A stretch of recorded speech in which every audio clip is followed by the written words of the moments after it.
K സുധാകരനെ ചുറ്റിപ്പറ്റിയുള്ള രാഷ്ട്രീയ ചർച്ചകൾക്ക് ഇപ്പോഴും വിരാമമായിട്ടില്ല എന്ന് വേണം പറയാൻ. നാടകീയമായ നീക്കങ്ങൾക്കൊടുവിൽ ഡൽഹിയിൽ നടന്ന ആ ചർച്ചകൾ കേരള രാഷ്ട്രീയത്തിൽ വലിയൊരു മാറ്റത്തിന് തന്നെയാണ് വഴി തുറന്നിരിക്കുന്നത്. നോമിനേഷൻ പത്രികാ സമർപ്പണത്തിന്റെ തൊട്ടു തലേ ദിവസം വരെ സജീവമായി പടപ്പുറപ്പാടിന് ഇറങ്ങിയ അനുയായികളെ കൂട്ടി കൊമ്പുകുലുക്കി നിന്ന സുധാകരൻ പെട്ടെന്നൊരു നിമിഷം താൻ വെറും ഒരു പാർട്ടിക്കാരൻ മാത്രമാണ് എന്നും പാർട്ടിക്ക് വിധേയനാണ് എന്നും പ്രഖ്യാപിച്ചത് രാഷ്ട്രീയ കേരളത്തെ ഒന്നടങ്കം അമ്പരപ്പിച്ചതായിരുന്നു. ആ വഴിക്ക് എന്തെങ്കിലുമൊക്കെ തട്ടിക്കൂട്ടാമെന്ന് കരുതിയിരുന്ന CPM-ന് പോലും അതൊരു നിരാശയും സമ്മാനിച്ചു. തനിക്ക് യാതൊരു കസേരയും വേണ്ടെന്ന അദ്ദേഹത്തിന്റെ പ്രസ്താവനയ്ക്ക് പിന്നിൽ കൃത്യമായ ചില തിരക്കഥകൾ ഉണ്ടായിരുന്നു എന്നതാണ് ഇപ്പോൾ പുറത്തുവരുന്ന വിവരങ്ങൾ സൂചിപ്പിക്കുന്നത്. സുധാകരനെ അവസാന നിമിഷം പിന്തിരിപ്പിച്ചത് ആര് എന്ന ചോദ്യത്തിന് പല ഉത്തരങ്ങൾ രാഷ്ട്രീയ വൃത്തങ്ങളിൽ പ്രചരിക്കുന്നുണ്ട് എങ്കിലും ഇതിന് പിന്നിൽ പ്രവർത്തിച്ച പ്രധാന ബുദ്ധി രാഹുൽ ഗാന്ധിയുടേത് തന്നെയായിരുന്നു.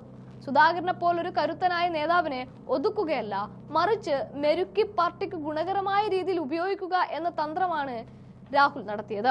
ഇതിന്റെ ഭാഗമായി വമ്പൻ ഓഫറുകളാണ് ഹൈക്കമാൻഡ് സുധാകരന് മുന്നിൽ വെച്ചിരിക്കുന്നതും. ഡൽഹിയിൽ നടന്ന അതീവ രഹസ്യമായ ആ കൂടിക്കാഴ്ചയിൽ കെ സുധാകരൻ തന്റെ നിലപാടുകൾ ഹൈക്കമാൻഡിനെ അറിയിച്ചു. വരാനിരിക്കുന്ന നിയമസഭാ തെരഞ്ഞെടുപ്പിൽ രമേശ് ചെന്നിത്തലയെ മുഖ്യമന്ത്രി സ്ഥാനത്തേക്ക് പരിഗണിക്കണമെന്ന ശക്തമായ നിർദ്ദേശം കൂടി അദ്ദേഹം മുന്നോട്ട് വെക്കുന്നുമുണ്ട്. കേരളത്തിലെ പാർട്ടി സംവിധാനത്തെ വിജയത്തിലേക്ക് നയിക്കാൻ ചെന്നിത്തലയുടെ അനുഭവ സമ്പത്തും നേതൃത്വവും അനിവാര്യമാണെന്ന് അദ്ദേഹം വാദിച്ചുകൊണ്ടാണ് ചെന്നിത്തലയിലേക്ക് ചൂണ്ടിയത്. കോൺഗ്രസ് അധ്യക്ഷൻ മല്ലികാർജുൻ ഖാർഗെ, രാഹുൽ ഗാന്ധി, KC വേണുഗോപാൽ എന്നിവരുമായി നടത്തിയ ചർച്ചകൾക്ക് ശേഷമാണ് സുധാകരൻ മാധ്യമങ്ങൾക്ക് മുമ്പിലും എത്തിയത്.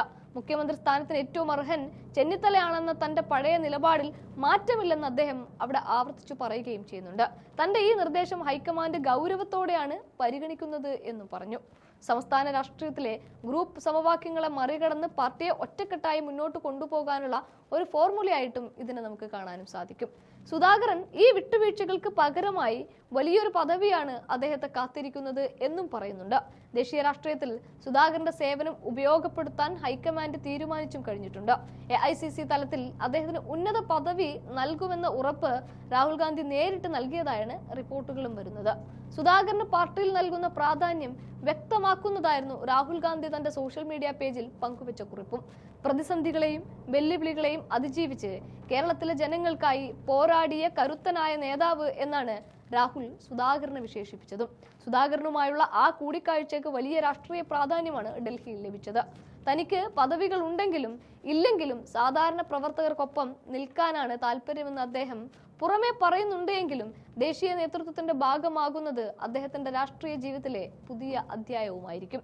തെരഞ്ഞെടുപ്പ് വേളയിൽ കേരളത്തിലെ പാർട്ടി പ്രവർത്തനങ്ങൾ ഏകോപിപ്പിക്കാൻ സുധാകരന്റെ സാന്നിധ്യം സംസ്ഥാനത്തുടനീളം ആവശ്യമാണ് എന്നാണ് ഹൈക്കമാൻഡിന്റെ വിലയിരുത്തൽ.